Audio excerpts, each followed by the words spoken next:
আসসালামু আলাইকুম। কাশেনী বেশি নিবাসী সাংবাদিক ভাই আমার সামনে আছেন। আর আসসালামু আলাইকুম। কাশেনী বহুত ওসি দেখছি আমি। আপনারা ধরেন তারা কি বেতন দেয় না সরকারে? আরও ওসিকে দেখছি। আর ওসি এসি লইয়া পলাইছে। আসসালামু আলাইকুম। কাশেনী বেশি ওসি অনেক ওসি আমি দেখেছি। এই যে ওসি সব আইছে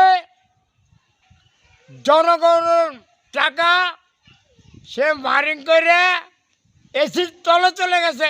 এসি রে শফিকুদ্দিন ওসি, ওরে বাবা এত ওসি দেখলাম।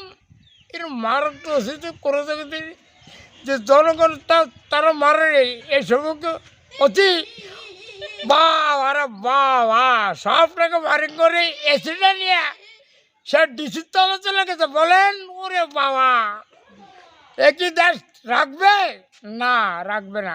তো জনগণের কাছে দাবি এই অতির ফাঁসিও উচিত। জনগণ ফাঁসি চাই, জনগণ সাক্ষী চাই, সহজে ফাঁসি দেওয়া যাবে।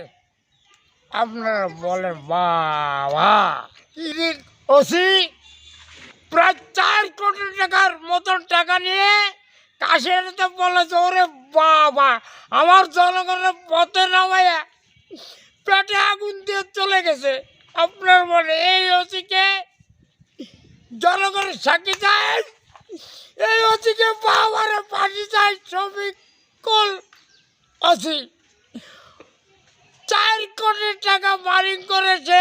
ডিসি ওসি নেই কাশেনীতে ভাগে পলাই চলে গেছে আমাদের জনগণের নাকে। এখন পুলিশটা আমরা রাখবো না। পুলিশকে আমরা রাখবো? পুলিশ নিরাপত্তা দেবে কে যদি জনগণ না দেয় নিরাপত্তা? বলেন জনগণের দাবি আপনাকে সাক্ষী চাই। এই অধীর ডিসিকে আমি ফাঁসির দড়িতে ঝুলাবার চাই। আপনাকে কাছে এই একটাই দাবি। সাংবাদিক ভাই ভালো লোক, সে বেতন ছাড়া একটা টাকাও সে খায় না। বলেন ওরে সমিতি অতি সে 4 কোটি টাকা বাইরে আমার মাথায় বাড়ি, আমার জনগণ পথে নামাইয়া, আমার জনগণ ঠান্ডা পানিতে নামে চলে গেছে গরম হইয়া। বলেন আমি এখন কোথায় যাই?